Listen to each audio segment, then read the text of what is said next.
Assalamualaikum warahmatullahi wabarakatuh. Perkenalkan saya Devrida Syaif Maulan dengan NIM 225221018. Di sini saya akan mereview artikel dengan judul Sharia Governance and Organizational Performance in Zakat Management Organization Evidence from Indonesia. Yang pertama yaitu tujuan penelitian.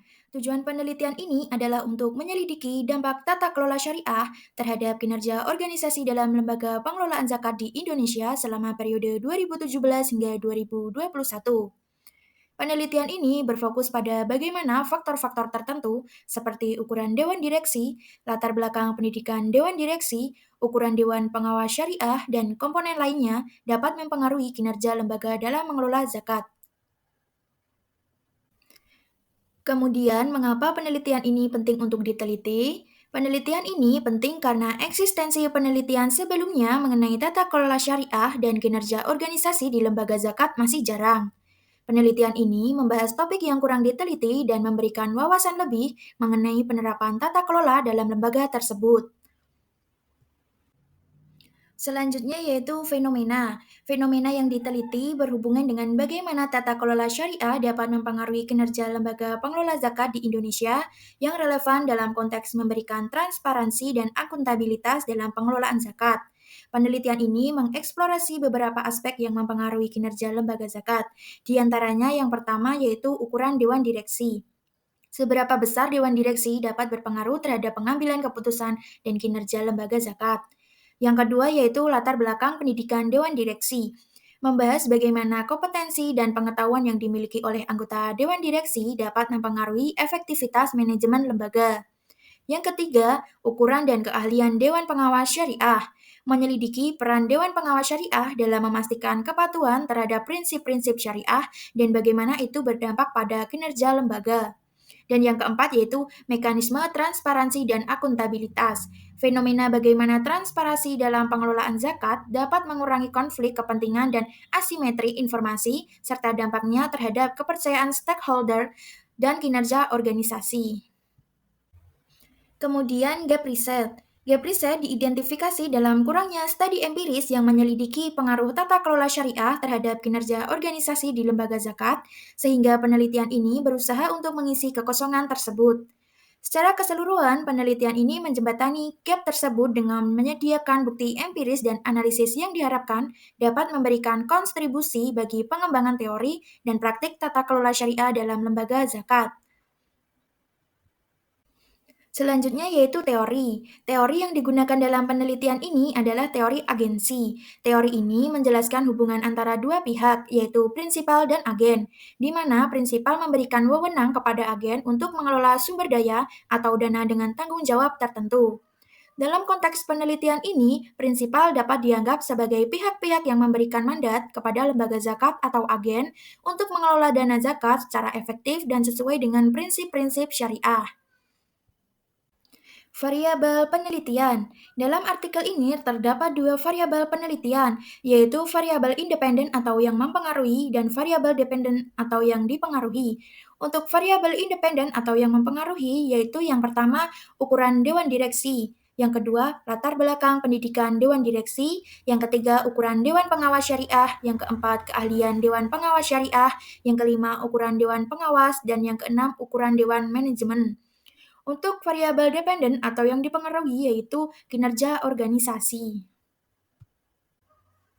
Selanjutnya yaitu hipotesis. Untuk hipotesis yang pertama yaitu ukuran dewan direksi berpengaruh positif terhadap kinerja lembaga zakat. Hipotesis yang kedua yaitu latar belakang pendidikan dewan direksi berpengaruh positif terhadap kinerja organisasi pada lembaga zakat. Hipotesis yang ketiga yaitu ukuran Dewan Pengawas Syariah berpengaruh positif terhadap kinerja organisasi pada lembaga zakat. Untuk hipotesis yang keempat yaitu keahlian Dewan Pengawas Syariah berpengaruh positif terhadap kinerja organisasi pada lembaga zakat. Dan untuk hipotesis yang kelima yaitu ukuran Dewan Pengawas berpengaruh positif terhadap kinerja organisasi pada lembaga zakat. Untuk hipotesis yang keenam yaitu ukuran Dewan Manajemen berpengaruh positif terhadap kinerja organisasi dalam lembaga zakat. Selanjutnya yaitu metode penelitian. Penelitian ini merupakan penelitian kuantitatif yang bertujuan untuk menganalisis hubungan antara variabel-variabel yang telah ditetapkan, khususnya terkait dengan tata kelola syariah dan kinerja organisasi lembaga zakat. Sampel penelitian ini menggunakan data sekunder yang dikumpulkan dari laporan keuangan dan laporan tahunan lembaga pengelola zakat di Indonesia selama tahun 2017 hingga 2021. Populasi dalam penelitian ini adalah lembaga pengelola zakat di Indonesia yang meliputi lembaga pengelola zakat yaitu Badan Amil Zakat Nasional atau Basnas dan lembaga amil zakat atau LAS swasta. Sampel dipilih menggunakan metode purposive sampling berdasarkan beberapa kriteria yaitu Badan Amil Zakat Nasional Republik Indonesia, Badan Amil Zakat Provinsi dan Nasional, Lembaga Amil Zakat Swasta yang terdaftar di Kementerian Agama, Badan Amil Zakat Nasional dan Lembaga Amil Zakat Swasta yang telah menerbitkan laporan keuangan atau laporan tahunan periode 2017 hingga 2021. Selanjutnya yaitu hasil penelitian. Untuk hasil penelitian yang pertama yaitu pengaruh ukuran Dewan Direksi. Ukuran Dewan Direksi memiliki pengaruh positif dan signifikan terhadap kinerja organisasi zakat. Ini menunjukkan bahwa Dewan Direksi yang lebih besar dapat berkontribusi pada pengambilan keputusan yang lebih baik dan peningkatan kinerja. Untuk hasil yang kedua yaitu latar belakang pendidikan Dewan Direksi. Latar belakang pendidikan Dewan Direksi berpengaruh negatif dan signifikan terhadap kinerja organisasi. Hal ini menunjukkan bahwa tingkat pendidikan yang lebih tinggi tidak selalu berkorelasi dengan peningkatan kinerja dalam konteks pengelolaan zakat. Untuk hasil yang ketiga yaitu ukuran Dewan Pengawas Syariah.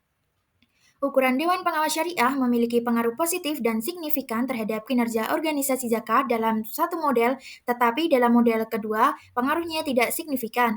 Ini menunjukkan bahwa pengaruh Dewan Pengawas Syariah bisa bervariasi tergantung pada konteks dan metode analisis yang digunakan. Untuk hasil yang keempat yaitu keahlian Dewan Pengawas Syariah. Keahlian Dewan Pengawas Syariah tidak menunjukkan pengaruh yang signifikan terhadap kinerja organisasi zakat. Hal ini menyiaratkan bahwa meskipun keahlian mungkin penting, faktor lain mungkin lebih berkontribusi terhadap kinerja. Untuk hasil yang kelima yaitu ukuran Dewan Manajemen. Ukuran Dewan Manajemen tidak ditemukan mempengaruhi kinerja organisasi zakat secara signifikan. Temuan ini menunjukkan bahwa ukuran yang lebih besar dalam Dewan Manajemen tidak selalu menjamin hasil yang lebih baik. Selanjutnya yaitu kesimpulan. Hasil analisis menunjukkan bahwa semua variabel bebas berpengaruh signifikan terhadap kinerja lembaga pengelola zakat. Dalam konteks teori keagenan, tata kelola syariah juga dapat membantu mempererat hubungan prinsipal dan agen dalam suatu organisasi dengan memastikan pengawasan dan pengendalian yang efektif untuk meminimalisir potensi benturan kepentingan. Oleh karena itu, tata kelola syariah sangat erat kaitannya dengan teori keagenan dalam menjaga hubungan dan kepercayaan antara pemilik dan manajemen organisasi. Kemudian yang terakhir yaitu kontribusi. Kontribusi penelitian ini antara lain memberikan pandangan tentang peningkatan efisiensi dan transparansi dalam pengelolaan zakat di lembaga zakat dan menyelidiki hubungan antara tata kelola syariah melalui dewan dan kinerja lembaga zakat, termasuk aspek akuntabilitas dan transparansi. Hal ini membantu membangun argumen yang kuat untuk menerapkan praktik tata kelola syariah yang lebih baik di lembaga zakat. Sekian review artikel dari saya. Apabila ada kesalahan, baik dalam penyampaian atau penyajian, saya memohon maaf. Wassalamualaikum warahmatullahi wabarakatuh.